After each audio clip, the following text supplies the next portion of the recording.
রমাদান মাসের কি কি ফজিলত আছে, সিয়াম সাধনার কি কি ফজিলত আছে, রমাদানের কি কি আমল আছে, বিশেষ করে ফজিলত এবং মর্যাদার কথাগুলো আলোচনা শুরু করা এখন থেকে। বাসা বাড়িতে গোল হয়ে কোনো নির্দিষ্ট বইকে কেন্দ্র করে পাঠচক্র হতে পারে, গ্রুপ স্টাডি হতে পারে, পর্যালোচনা হতে পারে যে রমাদান মাসের কি কি মাহাত্ম্য আছে। এক একজন এক একটা বললেন।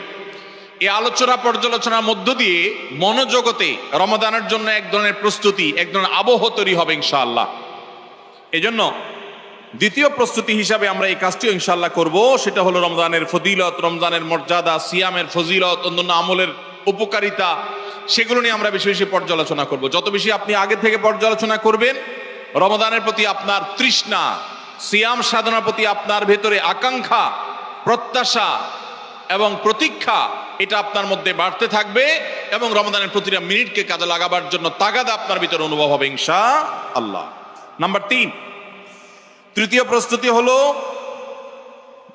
আমাদেরকে প্রতিজ্ঞা করতে হবে যে এই রমাদানে আমরা নেকামল করবই করব এবং কোনো আমল, কোনো ভালো কাজ, কোনো সুন্নাহ এটা করার ব্যাপারে কোনো প্রকার অলসতা করব না। কারণ ভাইরা আমার, রমজান মাস পেয়েও যদি আল্লাহর কাছে কেউ ক্ষমা না পায়, একটা প্রসিদ্ধ হাদিস আপনারা সবাই কম বেশি শুনেছেন যে নবী সাল্লাল্লাহু আলাইহি সাল্লামের কাছে জিবরিল এসে বলেছেন, বাউদা মান আদরাকা রমাদান ফালাম ইগফার লাহ, যে ব্যক্তি রমজান পেয়েছে অথচ রমজানের এই বিশাল সুবর্ণ সুযোগকে কাজে লাগিয়ে সে তার জীবনের সব গুনাহগুলো মাফ করাইতে পারে নাই, সে আল্লাহর কাছ থেকে মাগফিরাত আদায় করে নিতে পারে নাই, সে জাহান্নাম থেকে মুক্ত এই ঘোষণা সে আদায় করতে পারে নাই, অথচ সে রমজান মাস পেয়েছে, এর চাইতে হতভাগা আর কে হতে পারে? তার সে ধ্বংস হোক, এই বদদুআয় নবী সাল্লাল্লাহু আলাইহি সাল্লাম আমিন বলে সমর্থন জানিয়েছেন, সায় দিয়েছেন। এই জন্য ভাইরা, রমজান মাস এসেছে কিন্তু আমল ইবাদত হয় নাই, রমজান মাস এসেছে আবার চলে গেছে কিন্তু আমার গুনাহ আল্লাহর কাছ থেকে মাফ করাতে পেরেছি বলে আমার বুক সায় দেয় না, তাহলে এর চাইতে বড় হতভাগা, এর চাইতে বড় কপাল পড়ার কেউ হতে পারে না। রমজানের আমল ইবাদত, রমজানের নেক আমল, রমজানের দোয়া, রমজান মাসের চোখের পানি ফেলা, এটা ভাইরা শুধুমাত্র নিজের প্রেরণার জায়গা থেকে শুধুমাত্র সওয়াব আহরণের জন্যই নয়। এটা যদি না করি তাহলে জিবরিলের বদদোয়া, নবীজি সাল্লাল্লাহু আলাইহি সাল্লামের বদদোয়া, আল্লাহর পক্ষ থেকে ধ্বংস হওয়ার পরোয়ানা, এগুলো অনিবার্য হয়ে যাবে।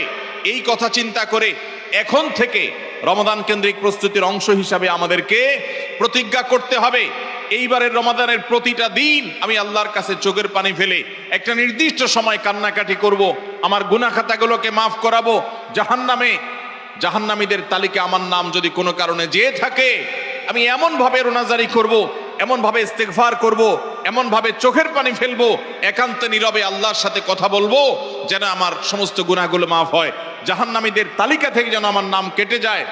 এর জন্য ভাইরা এখন থেকে প্রতিজ্ঞাটা করতে হবে। প্রস্তুতি হলো কাজ হবে রমজানে, কিন্তু প্রতিজ্ঞা হবে এখন থেকে যে আমি কোনোভাবে এইবারের রমজানের সুযোগ আর হাতছাড়া করব না ইনশাআল্লাহ। তাহলে 3 নম্বর হলো যে রমজান কেন্দ্রিক সমস্ত আমলগুলো করব, আল্লাহর কাছে তওবা ইস্তেগফার করে নিজের গুনাহগুলোকে মাফ করায় ছাড়বো, জাহান্নাম থেকে মুক্তি তথা নাজাত এটা নিজের করে নেব, এই মর্মে প্রতিজ্ঞাটা এখন থেকে যেই কয়দিন রমজান আসতে সময় আছে প্রতিদিন আমাকে নবায়ন করতে হবে। প্রতিজ্ঞা আজকেরটা যেভাবে হবে কালকেরটা আরো স্ট্রং হবে, তারপরের দিন আরো স্ট্রং হবে। প্রতিদিন আমি স্বপ্ন লালন করব কবে রমাদান শুরু হবে, আর আমি আল্লাহ রাব্বুল আলামিনের কাছে রমাদানের এই সমস্ত ইস্তেগফার, তওবা, আমল এগুলোকে নিবেদন করতে থাকবো। চেষ্টা করা যাবে না ইনশাআল্লাহ?